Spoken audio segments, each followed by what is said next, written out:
স্বামী বিবেকানন্দ বলছেন হিন্দু একটি জ্বলন্ত জীবনতন্ত্র পদ্ধতি, ওয়ে অফ লাইফ, জীবনশৈলী, জীবন পদ্ধতি।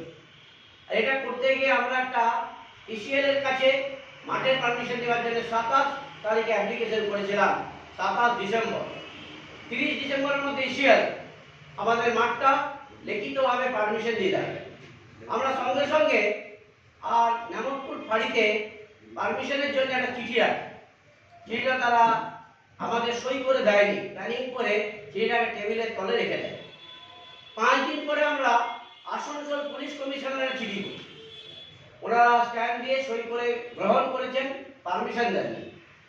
3 দিন পরে যখন আমরা গেলাম, আর এই সংগঠনের তরফ থেকে বললো দাদা আপনাদের কাগজটা তো আমরা কুলটিতে পাঠিয়ে দিয়েছি। কুলটিতে যখন গেলাম, কি একটা খান সাহেব ছিল, উনি বললেন দাদা এরকম কোনো কুলটি সনাতন জাগরণ সম্মেলন সমিতির নামে কোনো কাগজ আসেনি। আমরা বুঝলাম খেলা শুরু হয়ে গেছে।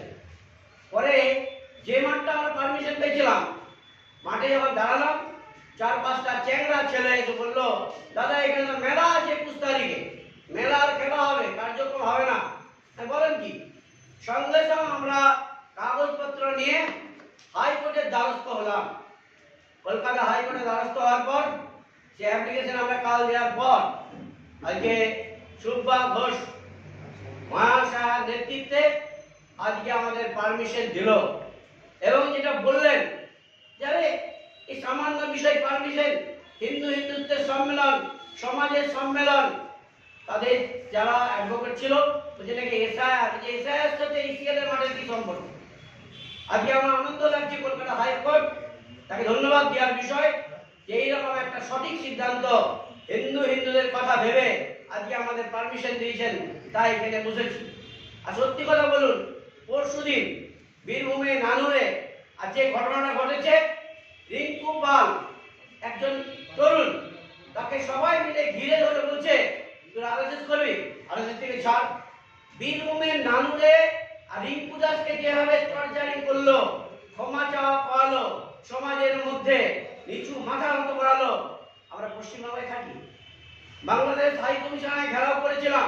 আপনারা সকলে জানেন যে সেখানে আর হিন্দু যুবককে মেরে আর দীপু দাসকে আগুন লাগিয়ে তারা উল্লাস করছিল বলে আমরা বাংলাদেশ হাই কমিশনারে সনাতনীরা যখন গেল পত্র দিতে, পুলিশ লাঠি চার্জ করলো, সন্ন্যাসীদের উপর লাঠি চার্জ করলো, মায়েদের শাড়ি ধরে টেনে নিল।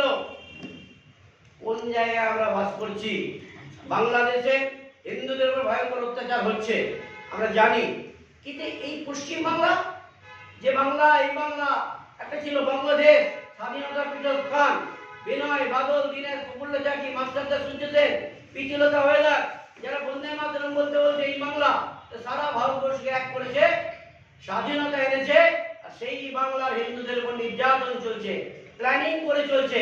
আর প্রশাসনও যাতে হিন্দু সম্মেলনগুলি না হয় তার বাধা দিয়েছিল আসানসোল শিল্পাঞ্চলের 20টি জায়গায়।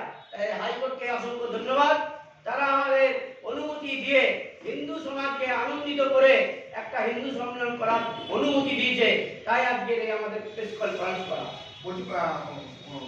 15 দিন আগে জমা দিয়েছিলাম ইসিএল এর কাগজ, যেমন 30 তারিখের মধ্যে ইসিএল আমাদের মাঠের পারমিশন দিয়েছিল। তারপরে আমরা কুলটিতে দিয়েছিলাম, কাগজটা তারা রেখে দিয়েছিল।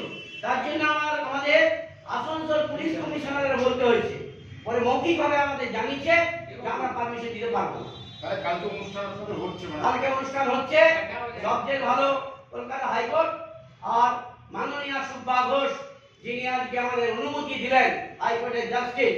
আর কালকে আনন্দের সহিত অনুষ্ঠান হবে।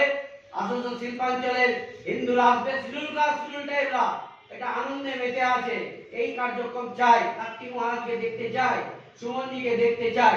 তার জন্য কালকে খুব ভালো আনন্দের সহিত হিন্দু সম্মেলন হবে।